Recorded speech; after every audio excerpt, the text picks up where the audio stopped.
NTR health university gate వద్ద వైద్య విద్యార్థులు నిరాహార దీక్షను పోలీసులు భగ్నం చేశారు. పర్మనెంట్ రిజిస్ట్రేషన్ కోరుతూ సోమవారం నుంచి యూనివర్సిటీ ఎదుట కొనసాగుతున్న వైద్య విద్యార్థుల రెండో రోజు కూడా నిరాహార దీక్ష కొనసాగించారు.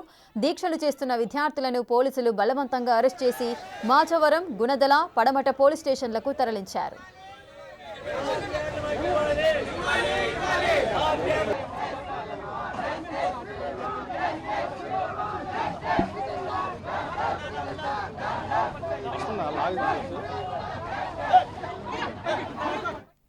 చదివిన చదువుకు సర్టిఫికేట్ అడగడమే నేరమా అంటూ వైద్య విద్యార్థులు ప్రశ్నిస్తున్నారు.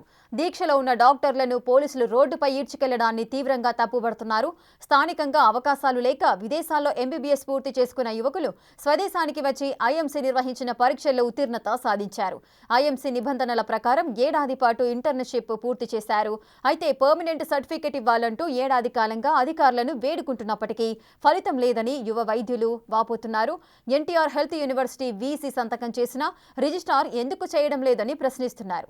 తమిళనాడు, కర్ణాటక, తెలంగాణ రాష్ట్రాల్లో ప్రభుత్వాలు సర్టిఫికేట్లు ఇస్తున్నాయని, ఏపీలో మాత్రం ఈ వేధింపులు, నిబంధనలు ఎందుకని ప్రశ్నిస్తున్నారు.